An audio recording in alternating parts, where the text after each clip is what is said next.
Farhad Abbas akan kalah dalam persidangan melawan Teknopi. Lalu kemudian Aguslah yang akan ditumbalkan. Kenapa bisa begitu? Simak videonya sampai selesai. Kabar yang beredar bahwasannya memang Teknopi sudah resmi dilaporkan oleh Farhad Abbas oleh Agus. Nah, tidak menutup kemungkinan dan dapat dipastikan Teknopi tidak akan tinggal diam. Dia juga sudah menggandeng kuasa hukum, ya kan. Kemudian juga sudah banyak para pengacara yang menawarkan diri untuk membantu Teknopi. Maka otomatis akan terjadi ibaratnya bahasa kasarnya pertempuran lah antara Farhad Abbas Agus melawan Teknopi dan kawan-kawan. Nah, menurut prediksi saya, jika ini terjadi, maka yang akan memenangkan dalam persidangan ini adalah Teknopi. Kemudian yang akan ditumbalkan itu adalah Agus. Nah, kemudian yang akan kalah adalah Farhad Abbas. Namun, bagi Farhad Abbas, baik menang ataupun kalah dalam persidangan itu tidak ada masalah. Karena mau kalah pun Farhad Abbas itu sudah diuntungkan, akan diuntungkan dalam persidangan ini. Karena itulah yang memang yang dicari oleh Farhad Abbas. Apakah Farhad Abbas tidak mengerti tentang hukum tentang pasal-pasal donasi di dalam pasal-pasal ataupun hukum-hukum yang mengatur tentang sumbangan dan donasi?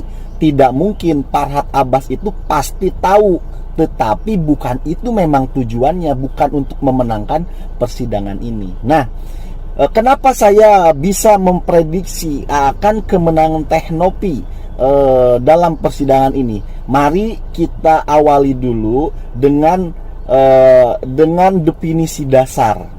Nah, karena nanti setelah kita mengetahui definisi dasar ini, maka baru kalian akan menemukan tuh. Nah, coba perhatikan perbedaan antara sumbangan donasi atau pemberian. Ya, ini kalau pemberian itu face to face, ada akadnya. Ya kan? Di situ ada terjadi kesepakatan antara dua orang manusia, face to face, ya. Itu namanya sumbangan, ya kan? Nah, jadi jelas tuh akadnya kemana, ya kan, begitu. Itu namanya pemberian, ya. Sekali lagi pemberian. Sedangkan sumbangan atau donasi itu sifatnya lebih luas. Jadi tidak hanya face to face, begitu loh. Misalkan seperti dalam kasus ini, kalau pemberian itu misalkan dari Denny Sumargo memberi kepada Agus, berapa itu? 35 juta atau berapa ya? Nah, itu namanya pemberian. Karena face to face, Agusnya ada di sana, Denny Sumargonya ada di sana, dan ada akadnya, begitu loh. Nah, sedangkan kalau donasi ataupun sumbangan itu sifatnya lebih luas. Jadi ada yang face to face, ada yang lewat transfer, ada yang dari daerah mana. Nah, begitu. Jadi sudah tahu ya perbedaannya, dan di situ akadnya tidak sejelas dengan pemberian, begitu loh, kalau donasi ataupun sumbangan ini.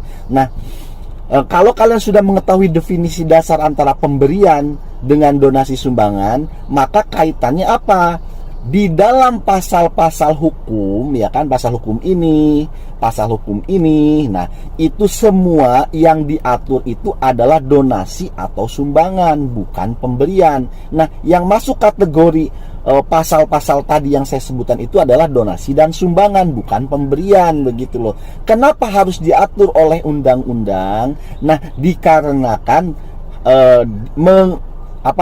mengurangi potensi untuk terjadinya TPPU ataupun tindak pencucian uang, begitu loh. Karena kan kita nggak tahu siapa yang transfer, ya kan, siapa yang mengirim bantuan atau donasi, itu kita nggak tahu. Maka diaturlah oleh pasal, yaitu di TPU, tindakan pencucian uang, untuk menghindari itu, gitu loh. Sedangkan kalau pemberian itu sudah ada akadnya. Jadi yang diaturnya adalah donasi atau sumbangan. Nah, yang menjadi titik berat Farhad Abbas membela Agus, yang saya baca ini ya, Farhad Abbas mendefinisikan apa yang diperoleh 1,5 M oleh Agus itu terdefinisikan oleh para tabas adalah pemberian gitu loh. Sedangkan secara hukum ini masuknya sudah ke donasi ataupun sumbangan. Jadi harus ada badan hukumnya, harus ada pasal-pasal hukumnya gitu loh. Sedangkan para tabas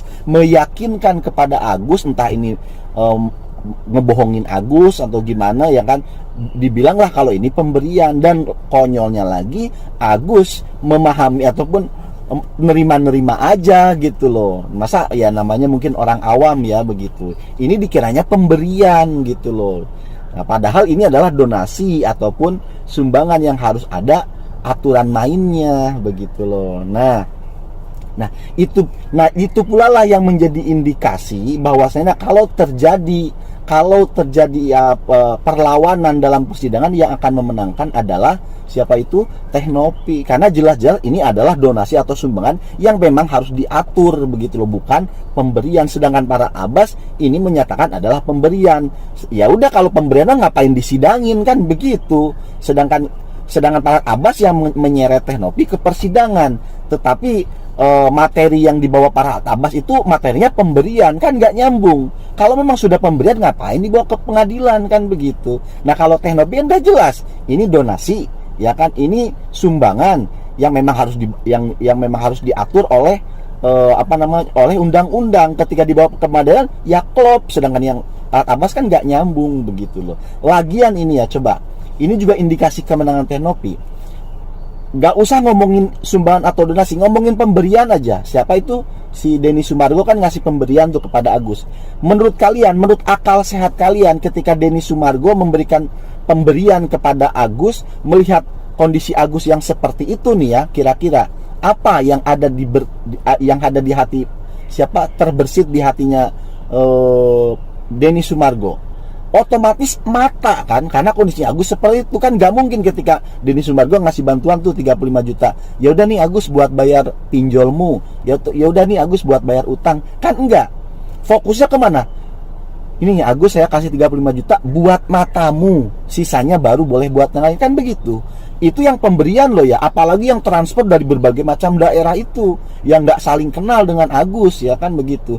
Saya meyakini 100% mereka menyumbang itu ya untuk matanya begitu loh. Itulah fungsinya ada undang-undang mengatur ini semua begitu, biar tidak ada penyelewengan. Nah, oleh Agus diselewengkan begitu loh penggunaan dananya. Ini juga yang menguatkan indikasi kalau pertarungannya akan dimenangkan oleh siapa itu? Oleh Teknopi begitu loh. Nah, lantas bagaimana dengan statement bahwa Agus yang akan ditumbalkan? Jadi begini, buat para tabas, persidangan ini mau kalah mau menang itu tidak ada konsekuensi hukum apa-apa terhadap para tabas. Misalkan para tabas kalah ya kan dalam persidangan melawan Teknopi, apakah para tabas akan dipenjara? No. Apakah para tabas harus ganti rugi? Tidak juga. Sama sekali dia tidak ada konsekuensi hukum di sana ya kan. Mau menang alhamdulillah, mau kalah alhamdulillah. Loh kok bang kalah alhamdulillah? Ya iya, tujuan utama dari para tabas itu bukan menang kalah, tapi dia tetap disorot media. Dia tetap berada di panggung yang jadi sorotan publik. Itu tujuan para tabas itu. Bukan untuk membela rakyat kecil, membela keadilan, bukan. Karena kalau motivasinya membela keadilan rakyat kecil, coba selain Agus, para tabas bela lah. Kan ada juga itu kasus yang viral lah, ini sama-sama viral nih, yang dicongkel itu matanya. Kenapa para nggak ngebelain dia, ya kan? Kalau di luar sana lebih banyak lagi yang punya tragedi sama seperti Mas Agus, ya kan? Kenapa para tabas hanya Mas Agus? Ya jelas karena Agus kan lagi engagementnya lagi tinggi, lagi jadi sorotan media. Jadi memang niat utamanya bukan membela Agus, cuma Agus tidak sadar diri gitu loh, ya kan? Ya nggak tahu ada apa, mungkin karena ada nggak tahu lah. Itu para tabas tuh kesana gitu. Coba kalau diperhatikan lebih jelas tuh ke situ. Jadi mau menang mau kalah, buat para tabas ini menguntungkan karena dia selama mungkin kalau persidangannya sampai berbulan-bulan atau berminggu-minggu, dia akan tetap menjadi sorotan kan, menjadi sorotan publik gitu loh. Nah, daripada saya bayar misalkan untuk mengiklankan diri supaya terkenal kan mahal, bisa miliaran ya kan. Ya mendingan begini, disorot media, dibicarain orang, dia gratis. Nah itu memang